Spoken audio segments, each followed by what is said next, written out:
Right, okay, we're going to move on here. We've got the Tottenham-Liverpool game, okay? So this was refereed by Martin Atkinson, which is a safe pair of hands in any big game like that, but there were a couple of talking points. Now, there's something I want to hit on here, just out of curiosity, okay? If everyone looks at this picture on here that I've put on, I'm going to make it a little bit bigger, okay? Shift that one out of the way. Is on this particular picture on here, you can see Martin Atkinson stood in line with the penalty spot, so obviously the centre of the goal. That ball's like a ping pong in there.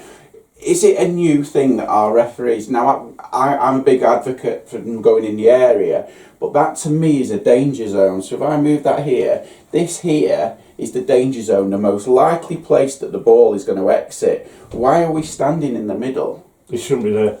I mean, the old adage of refereeing, the old sort of scenario when you're coaching referees is not to be in that zone, because that's where the ball exhausts out of the area more often than not, and as a result you risk getting hit. And if they get hit now, of course, it's a drop ball to the drop keeper. ball, and in that sense I can understand it, but no, I think he's in a poor position. Okay, right. What I wanted to hit on then, okay, we're going to go for this particular one on here where the goal, the winning goal, has actually come from an incorrectly given throw-in. Now, I've got to say on here, for anybody who has refereed, they will get what I'm going to say. Players and fans, they just think it's wrong. There's no way an assistant referee can give that from where it was, because it's down here, so I can move that. It's down here, the assistant referee will be here. There's no way he can see that, not a chance. Martin Atkinson will have no chance of seeing through that. You're asking him to look through a body, two bodies, at the absolute split second. Right, let me come in.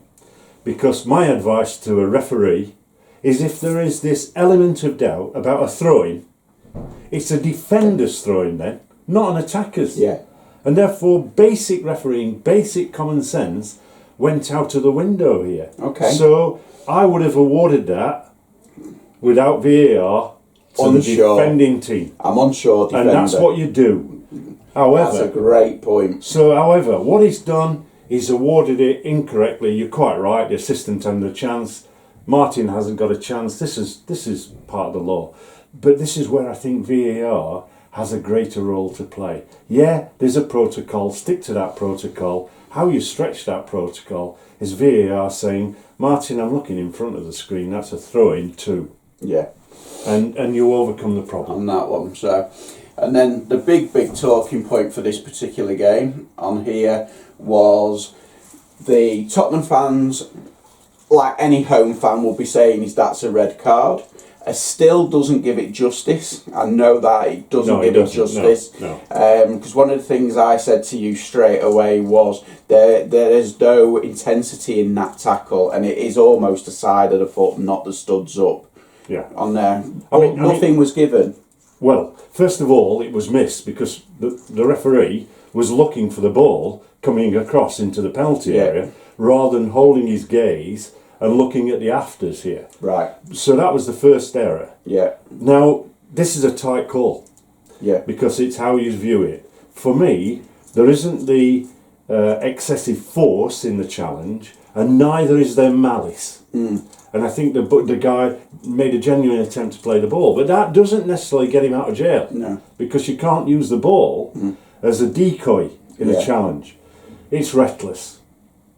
At worst, in my opinion, it's reckless. Therefore, at that point, he should have had a yellow card. No question. Now, we move on. Because later in that game, he kicks an opponent. He does, yeah. It's only from soft, behind. It's a kick. It's a soft kick. Okay.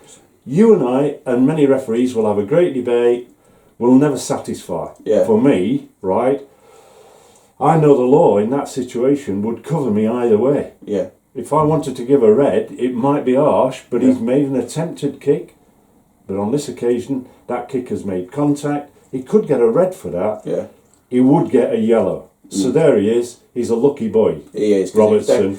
And somebody needs to have a word in his ear, because this is not the first time it's not. that he's a little bit out of control. Yeah. And that's enthusiasm, and that's passion, And I've been in front of these Anfield crowds and big crowds, and I know how that inputs, but that's about control. He has a duty of care towards his opponent. Yeah, no. For me, it was 2 yellows. Yeah. And off. Yeah, All right. definitely.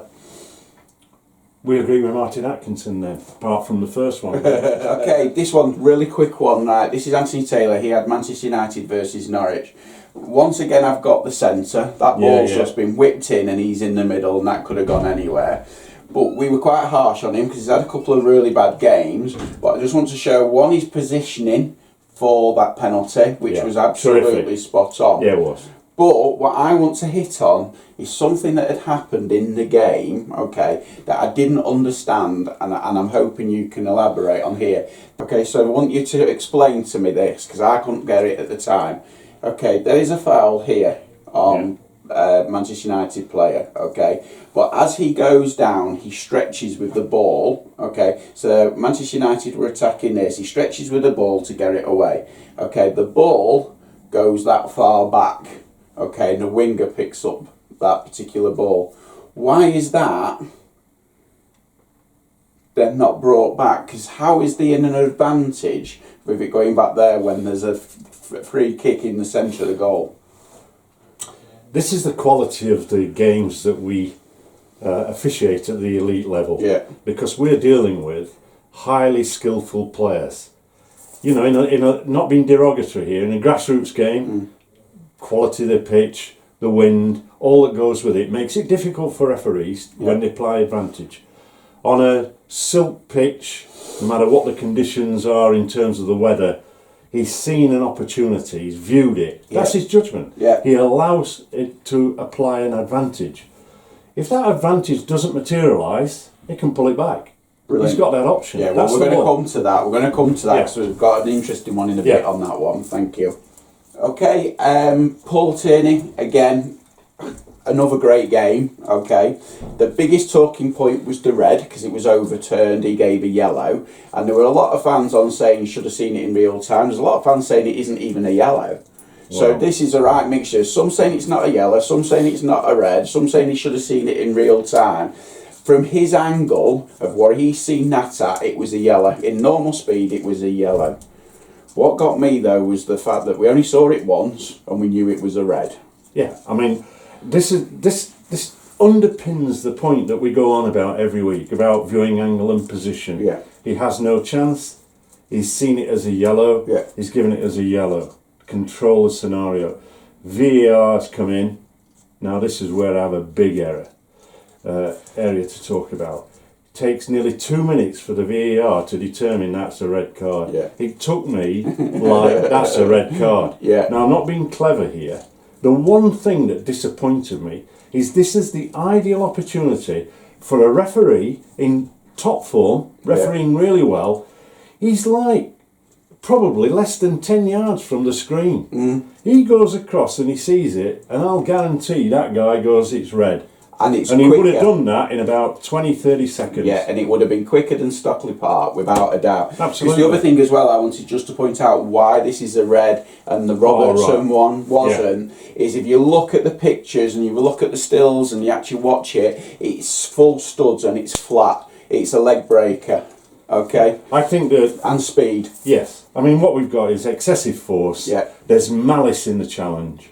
There's no question this is red. This is not acceptable in the game of football. It has to be rightly penalised. And this was a good point. However critical we are of VAR, this is where VAR comes in. Yeah. It outlaws these types of challenges and the player walks, rightly so. So Okay, the outcome was good. the correct one. Yeah. And Tierney had a good game. He did. He had a really good game, Yeah. and Craig Pawson was VAR, and he was correct well to done, come Craig in on Pawson. that one. But we know that Craig Pawson is a top decision maker. He certainly I've is. always said that. Yeah. It's just the speed on the field of play that he needs to deal with. Brilliant.